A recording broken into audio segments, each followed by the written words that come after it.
Hi all, welcome to part two of my lecture on Greek theater. So we ended by looking at this depiction of a Greek theater. The first part was more about the history of Greek theater and what it would have looked like in a structural way. So now let's look at what the tradition of the theater would have been like itself. So Greek tragedy, the traditional Greek tragedy was separated into very specific parts: the prologue, the parados, the scenes, and the exodus. We don't have these same divisions in the versions of Greek tragedy that we read. Again, originally this would have been a very musical production, right? There were odes, right? Several odes, an opening prologue, which probably would have been spoken or chanted in a kind of poetic way. Parados, which was sung by the chorus. Each scene would have been performed in spoken language, but there would have been each scene was capped by an exchange of laments, which would have been more poetic. And then the Exodus, the climax and conclusion, right? So again, very structured, very ceremonial kind of take on drama with a lot of music built in. And tragedies were often presented in trilogies. So oftentimes, the yearly festival would have kind of like a theme, and then each of the playwrights would have to present their version of that theme. Remember, there would be the three tragedians that would present their plays. um, the special effects, I've already talked about that Deus Ex Machina, right? The God, it literally means God from the machine. Um, there was a recent movie called Ex Machina, which means from the machine, right? And you can see how that's relevant to that movie. And it involved a kind of crane. But otherwise, remember, these plays took place during the day. These were not nighttime events. They did not have the kind of lighting that would be necessary. And you saw the pictures. These are big outdoor amphitheaters. So the kind of lights that we would think of with theater when we go to see theater in an actual indoor theater would not have been possible. So these were all during the day. So that's an interesting wrinkle to this as well, right? Um, as well, remember there's no microphones, nothing like that. So the actors would be projecting their voice very much for that large theater space. The actors themselves were professionals. These were professional actors. Remember, Athens was the cultural center. There were professional actors and artisans that would take part in this. Speaking parts were allotted to three men. They had these very stringent rules for the competition, for the tragedy competition. This, I guess, would keep it fair, right? That each playwright could only use certain tools to present their play. So three men were allotted to speaking parts, and they would trade off those speaking parts. And this is also part of the reason why in Greek plays you don't get a lot of speaking parts. There's not like 3 dozen characters who have lines in a play. There's usually a handful of main characters, and then there's some like messengers and shepherds that will come in and provide information. But mostly it's like 2 or 3 main characters that speak. Women did not participate, so all the women in the roles, like Jocasta in the Oedipus, played by men. So this is not uncommon. Even to Shakespeare's day, this was common practice. In a lot of cultures, women were not allowed to participate in these plays for whatever reason. Part of that is, these were festivals of Dionysus. There's a religious aspect, and so women were excluded. In fact, most scholars and classicists think that there probably weren't any women in the audience either. There might have been a few, but it was definitely not kind of like open seating, half men and half women or anything like that. It was mostly men, if not all men, involved in these theatrical productions in ancient Athens. So gestures and body movements were controlled and stately. Remember, this is tragedy. This is the story of great men falling. This is not the comic tales of the low people getting up to shenanigans or anything like this. So everything is stately and controlled as befitting great kings. Costumes were a big part of this, long trailing robes. Remember those pictures I showed you? So, some people would be sitting very far away, so the costumes had to be very big, very, present that character in a very definite way. If everybody was kind of like wearing blue jeans, it would be hard to tell who's who, right? So the costumes were a big part of determining, characterizing the people. Use big wooden soles to make them seem bigger, more intimidating, right? Again, these plays are about the great men of history and myth. A big part of this too is masks, which is unusual for us to think about. We don't usually think about plays with masks, but they would wear big masks to cover their face and add the character to help characterize who they were playing. So remember, there was only 3 speaking actors, so they could switch off masks, play different roles using these masks, right? Portray different emotions, right? So later in the play, Oedipus might be wearing his Oedipus mask with a tragic frown on it or something like that. It also helped to amplify the voices. You have a natural kind of like loudspeaker coming out of a mask. So these had practical purposes as well as kind of artistic purposes. The chorus, which I've mentioned before, literally means dance. It comes from the word dance. So the chorus would have involved choreographed movements as well as choreographed speech. And again, in my first lecture, I talked about the roots of Greek drama and the musical roots and how it began as kind of like more chorus and singing.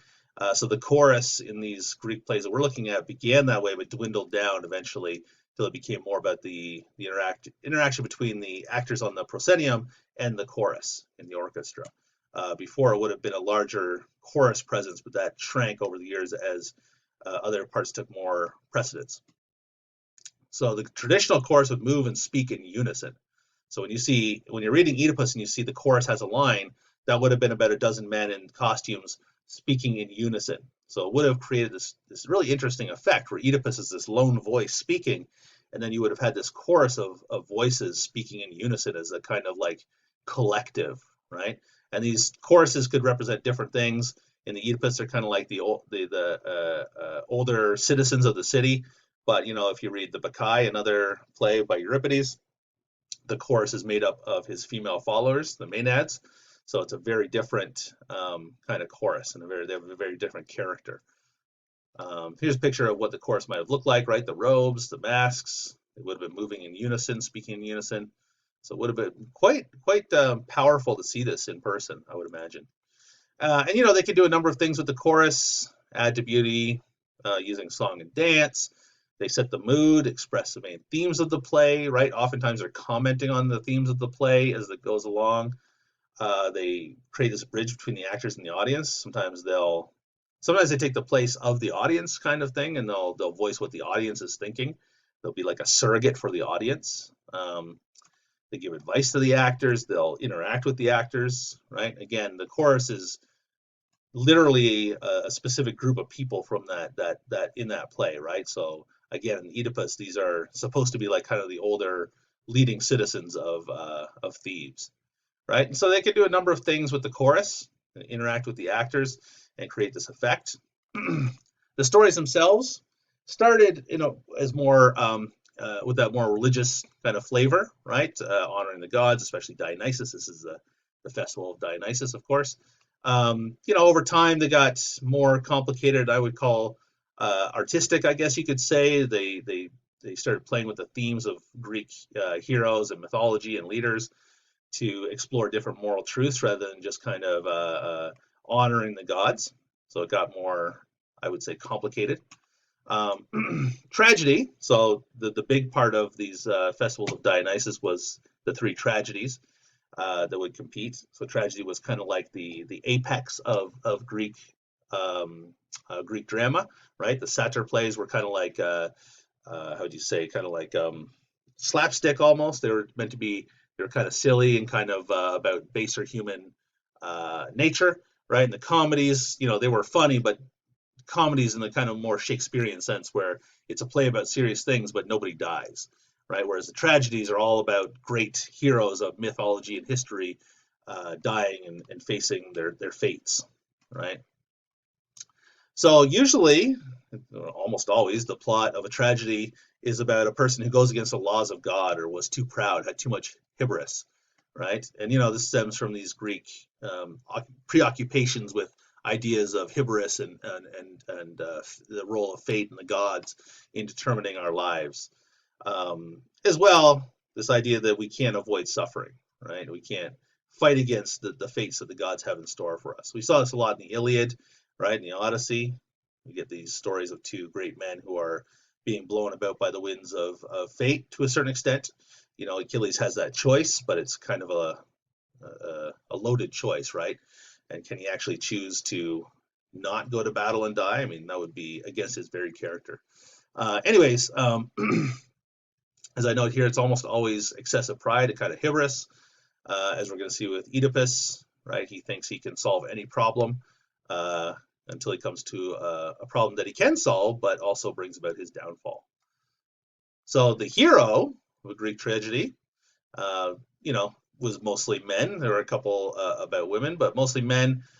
These are great heroes capable of great suffering. We've talked about the idea of Greek heroes crying, right? So there was a different conception of masculinity going into this. And the idea is like a great hero, a great leader of men is also capable of great emotions because they're great humans, right? They're capable of this great suffering and this great depth of feeling. So therefore, tears are a way of showing that. And then we there's some terms I'm going to go over. One of them is hamartia, and this is the tragic mistake made by a tragic hero, right? So some kind of mistake that they made. Not necessarily a tragic flaw in a sense. Kind of stems out of a character that they have, but it involves a mistake that they make in the play. What did they do something stemming from their character that leads to their tragic downfall? This is part of the structure of tragedy. The structure and plot followed certain restrictions. I just went over some of the things like certain number of actors and the structure of the chorus and everything like that. But Aristotle defined a number of other structural rules that were used by tragedians, and he says defines tragedy as an imitation of an action that is complete and whole and of a certain magnitude, which sounds kind of vague, but it leads to what we think of as the three classical unities, is what we call these. These are coming from Aristotle: unity of action, the unity of time, and the unity of place. So the unity of action, he's referring to he says it must have a beginning, a middle, and an end, which reminds me of something from Winnie the Pooh. But what he's getting at is that a play, classic Athenian play, has this very set cause and effect relationship. It's all about that one tragic mistake, that one moment of hamartia, right, leading to the downfall of that king. It's not set over 30 years. Well, I'll get into that in time, but it's not telling the whole story of this person. It's focusing on that one thing that they did, that one flaw or that one mistake that leads to the tragic fall, right? No side plots or things like that, right? And Shakespeare kind of follows this and kind of breaks it all the time. If you've read much Shakespeare, it does focus on, like, say, Hamlet. It does focus on Hamlet's struggle, but there are side plots as well. So he kind of plays with this. But going back to Aristotle, that would be a no-no. It's all about that main climax of the play. Unity of time. Aristotle wrote, to keep as far as possible within a single circuit of the sun or something near that. So a day, right? So a play, an effective tragedy, according to Aristotle, was meant to be short in time, right? Because it's about the single moment in this tragic hero's life, right? In that moment of hamartia, where they go from their good life to the tragic fall, right? So it's all about that turn. You don't want to see 30 years of this person's life and all the things that they did and the loves they had and all that kind of stuff. This is about that single dynamic moment where we see the fall of a great man. And then unity of place, which follows from the other ones, right? So the setting of the play should be in one location. And this is probably also partially for practical reasons. Some of these, at least this last one, they didn't change sets at all because they didn't have that kind of luxury with the way that their stages were set up. So some important terms. Hamartia, I've talked about this, the error of judgment. Sometimes we call it a tragic flaw, but it's more about a tragic mistake. It's not as much character as what happens because of that character. Catharsis, that's that release of emotion in the audience after the fall of the great hero. Anagornesis, this is that recognition, the moment in the play when the tragic hero recognizes their mistake. And so in Oedipus, this is very... he has this blinding moment of recognition. I'll leave it like that. When he realizes what's happened. We, the audience, know far ahead of him, but he has that moment on stage that leads to the catharsis because finally the tension is broken. We're like, as the audience, we're like, oh, finally you get it, you fool. And then this idea of peripetia, the reversal of fortunes, brought about by this tragic mistake, right? So that's about it for now.